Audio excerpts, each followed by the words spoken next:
There's so much to talk about when it comes to solo traveling, but I would definitely encourage you to just go for it. My mantra since 2021 has been this life not get part two. There is no duplicate. And one of my aims is to say that I had a life well lived. And I think solo traveling was just another part of that experience. Hey guys, so I'm back with another video, and I thought it would just make sense to do a video on, I guess, like tips and advice, my own personal experience on solo traveling, since I just released my solo traveling vlog. I'm not going to say too much about it, but if you haven't watched it, go and check it out and let me know your thoughts. So yeah, we'll get straight into the video on my, I guess, top tips, advice and experience. So backstory, Dubai wasn't actually my first solo travel trip. I actually went to Fuerteventura, which is a small island in the Canary Islands, and that trip prepared me for a big trip such as Dubai. So I actually wasn't meant to go to Dubai by myself, which leads me into my first point of solo traveling. So my first tip is know your why. So as I said, my first trip was to Fuerteventura, and the reason why I went there was because I was down bad. Your girl was sad. Your girl needed to breathe. So what I did was I literally wrote down everything I wanted out of the trip. So as I said, I was sad. I didn't really want to be around people. It was in December. I thought some sun would be good for me. I knew that as much as I didn't really want to speak to people, because I was by myself, I didn't want to like stay in my room the whole time. So I made sure I got a bed and breakfast rather than an all-inclusive hotel. So that would encourage me to leave my hotel. I personally like long walks, so I wanted somewhere that had nice sceneries, that they had places that were easy to get to, such as the beach, any local bars, restaurants. So I literally wrote down to a T everything that I wanted out of the holiday, and then I picked my destination. So this was for my first solo trip, and it worked out perfectly for me. So as I said, I had breakfast. I literally took my Bible and I spent so much time with God. I was just journaling. No one was there. I didn't have to speak to people, didn't have to worry about anyone. And then I used to wake up pretty early, like about 9. And then I'll probably have my breakfast, shower, journal, spend time with God, and then it will be about 12 midday, and then I'd head out. I'll go for a long walk, go to the beaches, and because I was by myself, I would get home before the sun went down, because ain't nobody trying to get kidnapped all in the name of a solo holiday. And yeah, I would just spend time in the evening, I guess, in my room, and I worshipped a lot. So again, as I said, your girl was down bad. That was a time of reflection for me. In comparison to Dubai, your girl partied a lot. Your girl had a time. Your girl went to Bamba. So 2 completely different holidays. And although I wasn't meant to go to Dubai alone, when I found out I was going by myself, I had to figure out my why for Dubai. So imagine thinking you're going with someone, and then I think 3 weeks before, I was told that my friend couldn't make it anymore. And funny story, I actually prayed so much because I was going on a big trip. God, whatever happens, happens. So I wasn't even upset with my friend. I just kind of took it as I was meant to go on this solo trip by myself. And because I had done my first solo trip previously, like a few months ago, I felt like I was prepared. So my why for Dubai had changed, which leads me to my next point when it comes to solo traveling. Guys, you need a bust down itinerary. So what saved me was Dubai is like London. It's a big city. There's loads to do, even more so than in London. There's literally something for everyone. So I had planned to a T of the things that I wanted to do in Dubai when I was going with my friend, and luckily a lot of the things that I wanted to do and see, I could do it alone anyway. So my biggest thing was the desert. But apart from that, just to make it generic, use TikTok. TikTok is your best friend. And I feel like with TikTok, you get a range of different ideas for itinerary. So depending on who you are, if you're adventurous, if you just want to go to restaurants, if you just want to do simple things like sightseeing, there's something for everyone.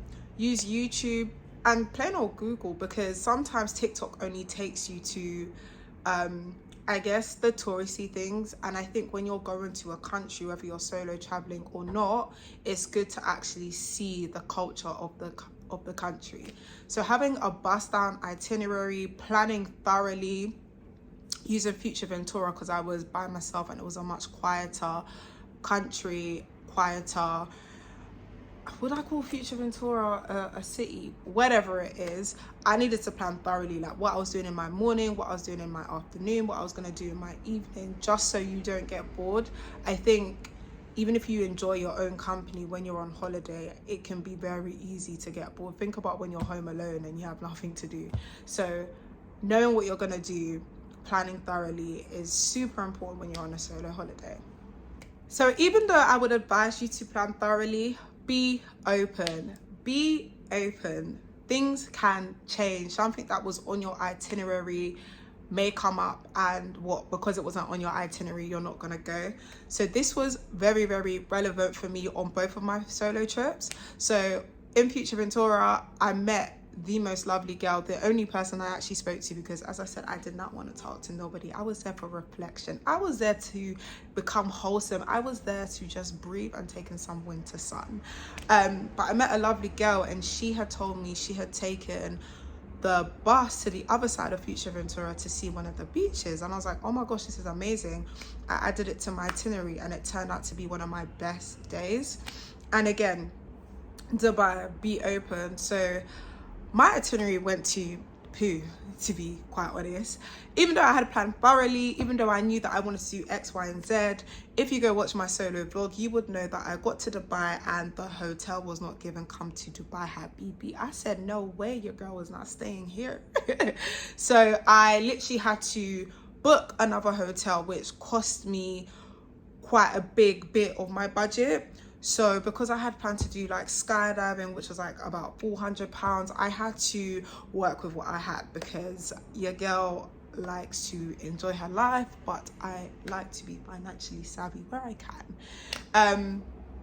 So a lot of my itinerary changed, and thankfully for me, I had met someone out there. I had met my cousin who I hadn't seen in 10 years that I didn't even know who was living in Dubai.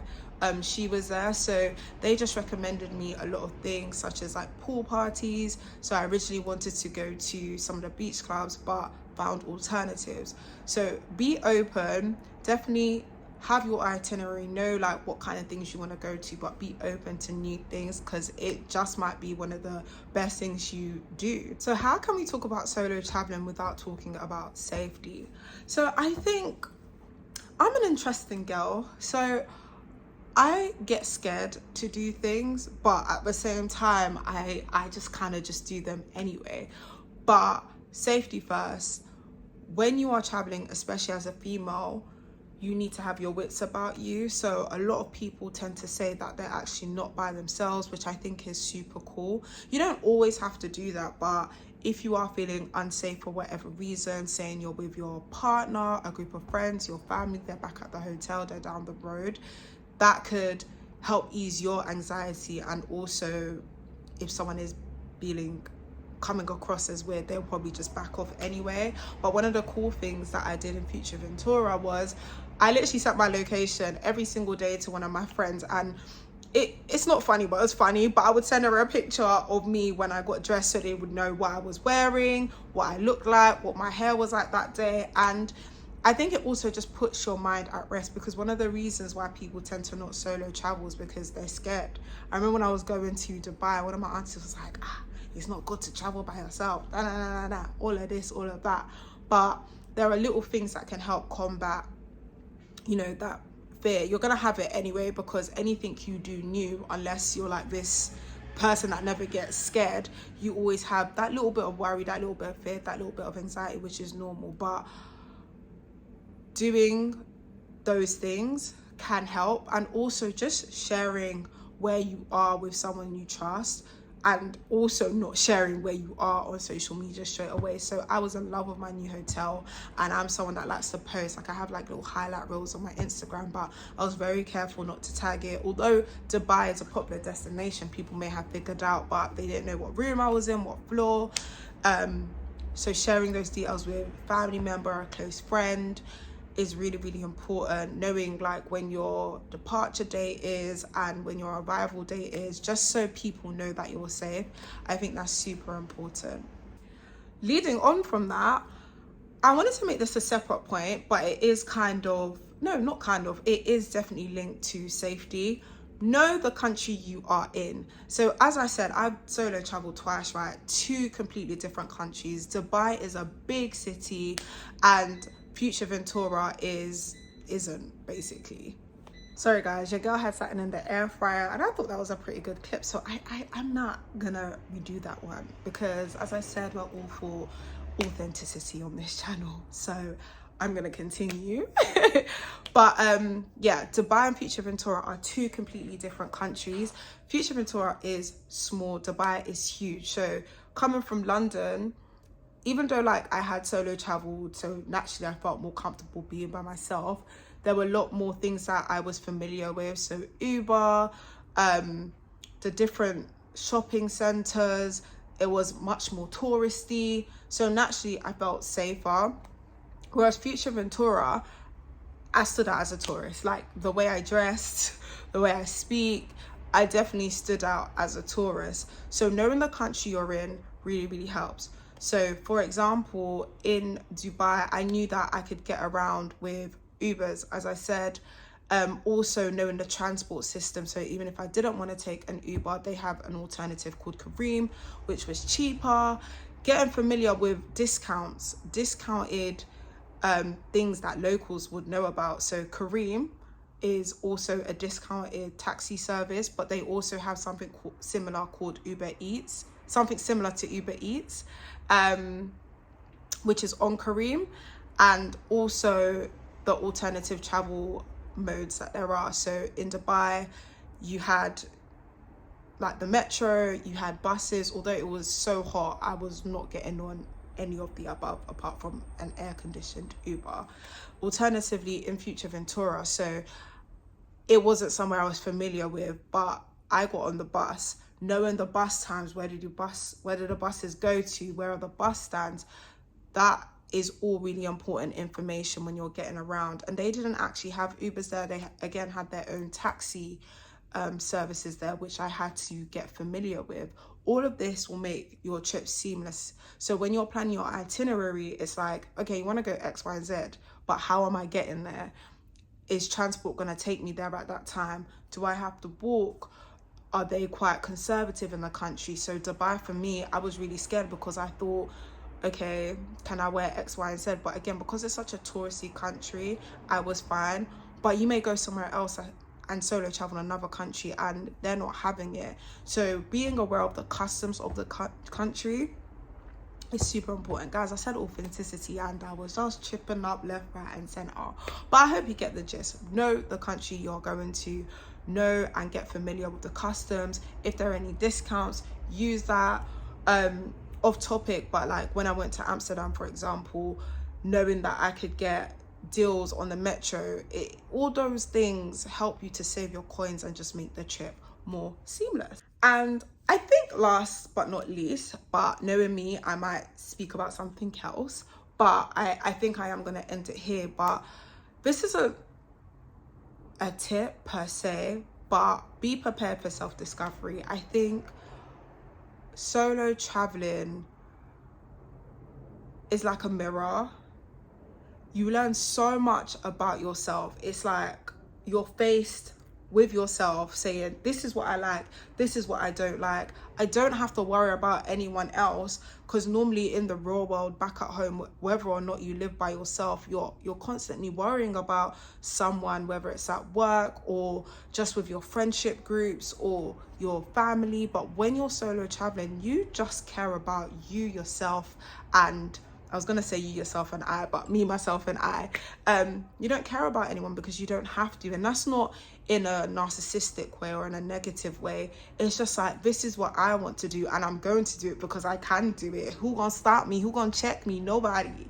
And it's beautiful. That is why I really want to encourage people to solo travel. If you ever get the opportunity to, traveling with your friends, with your family, is a beautiful experience, but traveling by yourself is a beautiful experience too. They're all beautiful within their own right. Learning about yourself is something you should never get tired of doing till the day you die. Sorry to be morbid. I think we should always be learning about ourselves because it allows us to be our best selves. For me, I think Futureventura taught me I was stronger than I thought I was, because never in a million years did I think that I would get up and solo travel. As I said, being down bad, I was someone that wanted to just tackle my challenges and my issues head on, but I had to listen to myself. I physically couldn't. Like, I was so tired, I needed a break, and writing down what I wanted and what I needed and going for it taught me that taking that time out to actually listen to myself and not be worried or fearful taught me that I was stronger than I thought I was. And then doing Dubai by myself, confident. I am a confident girl. I'm gonna get what I want. No, but all jokes aside, like in Dubai, a level of confidence was unlocked, and it also taught me what I was willing to compromise and what I wasn't willing to compromise on. So it sounds so small, but that hotel room really taught me that I like to be comfortable, and it's okay for me to be comfortable. Like, I don't have to make the best of that situation because I have worked hard, and I'm very fortunate enough to be in the position where I was able to get a new hotel. So why should I now take that away from myself? And it just made me really, really happy. Also taught me about like where I like to go, what I like to do. And it also kind of made me say, okay, what kind of life do I want? It's definitely taught me that there's more to life than London. I always knew that, but there really is more to life than London. Like the way things are done, how forward thinking people were in Dubai, really made me come back here and say, okay, like I need to think bigger. Like even just looking at the birds, like I came back and I googled, how did they build this? Like I was just so intrigued. But all in all, solo traveling is a great experience, and I think you can tailor it. I know you can tailor it to whatever holiday you want it to be. I was by myself, but I partied. I was by myself in Futureventura, but I went on walks alone. I went to the restaurants alone. I journaled alone. And also it presents an opportunity for you guys to meet people. But I'm going to stop right here because I keep saying also, like there's so much to talk about when it comes to solo traveling, but I would definitely encourage you to just go for it. My mantra since 2021 has been this life not get part 2. There is no duplicate. And one of my aims is to say that I had a life well lived. And I think solo traveling was just another part of that experience to say, yeah, like I had a life well lived. So anyway, if anyone is interested in solo traveling, hit me up. Let's talk about it. Let's talk about itineraries. Let's talk about your likes and your dislikes. And don't forget to watch my blog, guys. But yeah, I will be back real soon with some more videos.